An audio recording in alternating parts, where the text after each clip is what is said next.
Berbagai tindak kriminal dapat dengan mudah kita jumpai, baik melalui tayangan televisi maupun secara langsung kita lihat dengan mata kepala sendiri, seperti berbagai tindak korupsi, kolusi, dan nepotisme di lingkungan pemerintahan, BUMN, perusahaan swasta. Apa yang kita dengar dan lihat tersebut mengacu kepada satu hal, yaitu karakter. Persoalan yang tidak kalah seriusnya adalah praktik-praktik kebohongan dalam dunia pendidikan, mulai dari mencontek pada saat ujian, terus sampai plagiatisme. Jika sebagai peserta didik sudah terbiasa dengan tipu menipu atau memanipulasi ujian, bagaimana jika telah lulus dan bekerja nanti?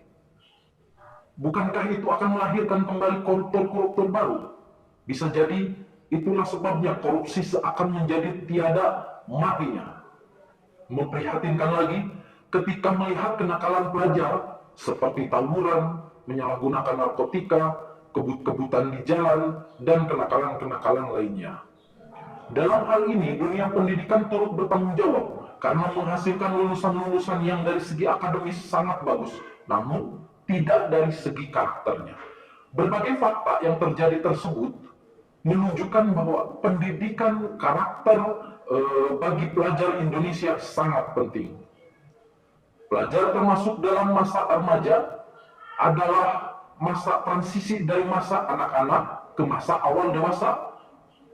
Usia remaja berada pada kisaran usia 10 tahun sampai usia 21 tahun.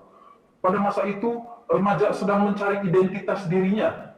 Oleh karena itu, remaja harus mendapat pendidikan karakter agar dapat mengarahkan minatnya pada kegiatan-kegiatan yang positif. Dikutip dari beberapa penelitian mengenai karakter, menurut Pusat Bahasa Debitnas adalah bawaan hati, jiwa, kepribadian, budi pekerti, perilaku, personalitas, sifat, tabiat, temperamen, watak. Adapun berkarakter adalah berkepribadian, berperilaku, bersifat, bertabiat, dan berwatak. Nah, ini menurut Tadkiroatun Musrifoh UNY ya 2008. Karakter mengacu kepada serangkaian sikap atau attitude, perilaku, behaviors, motivation, dan keterampilan adalah skill. Karakter berasal dari bahasa Yunani yang berarti tumah atau menandai dan memfokuskan bagaimana mengaplikasikan nilai kebaikan dalam bentuk tindakan atau tingkah laku. Sehingga orang yang tidak jujur, kejam, rakus, dan perilaku jelek lainnya dikatakan orang berkarakter jelek. Ya. Sebaliknya, orang yang perilakunya sesuai dengan kaidah moral disebut dengan karakter mulia.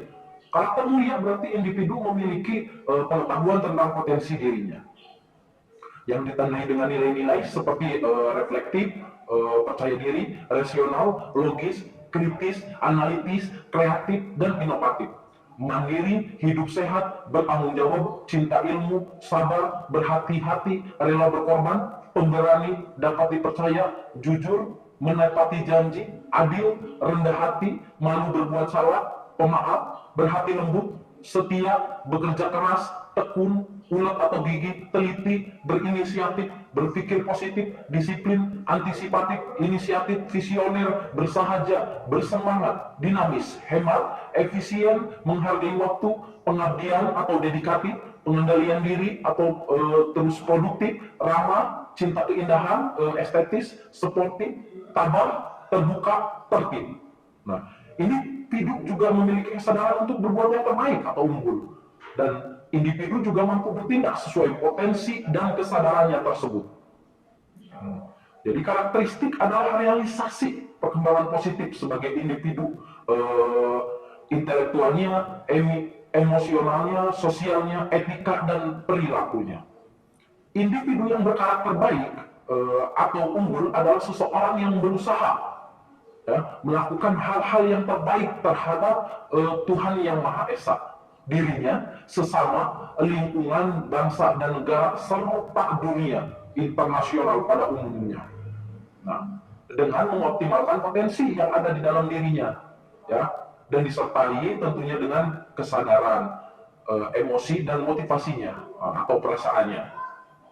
Pendidikan karakter adalah suatu sistem penanaman nilai-nilai karakter kepada warga sekolah yang meliputi komponen pengetahuan, kesadaran, atau kemauan, dan tindakan untuk melaksanakan nilai-nilai tersebut.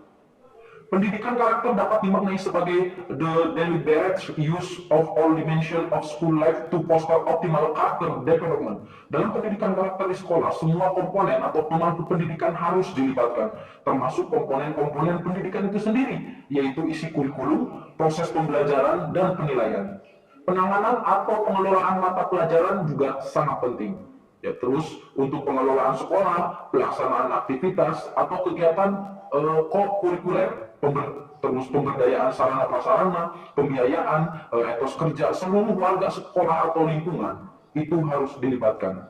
Di samping itu, pendidikan karakter dimaknai sebagai suatu perilaku warga sekolah yang dalam menyelenggarakan pendidikan itu harus berkarakter.